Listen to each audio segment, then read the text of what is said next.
Now let's go to Brussels because world powers are gathering there to pledge billions of dollars to Afghanistan. The European Union is hosting the summit to raise money for the war-ravaged country.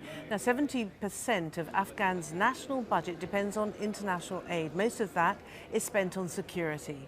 The meeting follows a deal between the EU and Afghanistan to take back refugees who haven't qualified for asylum in Europe. I expect today to collect pledges from around the world at the same level, or similar level to what the international community has mobilized so far. For what concerns the European Union and member states, we will pledge 1.2 billion euros, and I would expect similar levels of engagement from our partners. But this is not only about money, this is also about political support. OK, let's go live now to our correspondent who's there in Brussels at the summit, Niamh Barker. Niamh.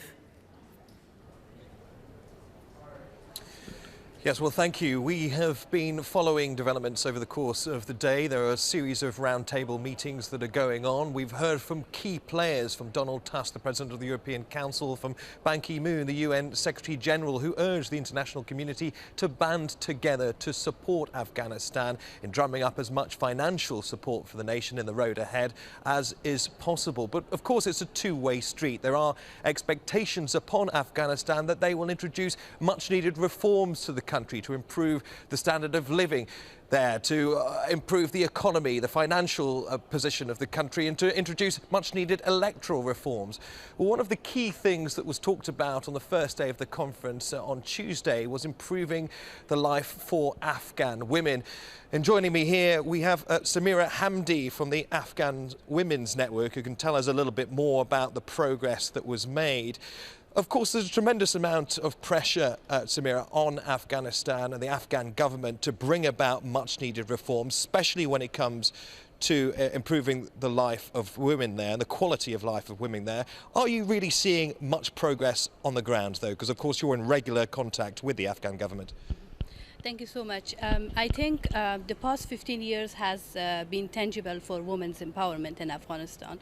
When we start from our constitution, it's one of the modern constitutions that talks about equality between men and women. Then we have policies and laws that support women's empowerment. At the same time, when we look at the number of participation, the level of participation, it has improved fairly okay as compared to 2001 and 2002. We have women ministers, we have deputy ministers now, we have women in security sector, though their number is fairly low.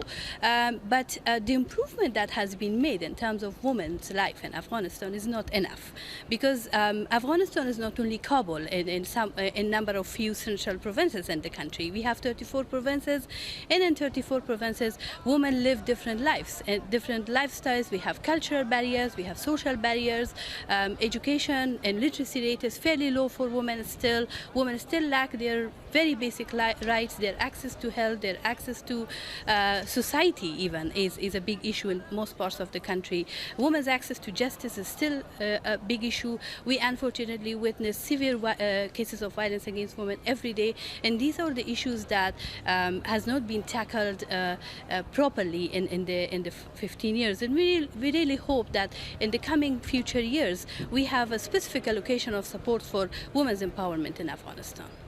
And of course the area of corruption, or at least the problem of corruption, is another key area where the Afghan government really needs to work harder.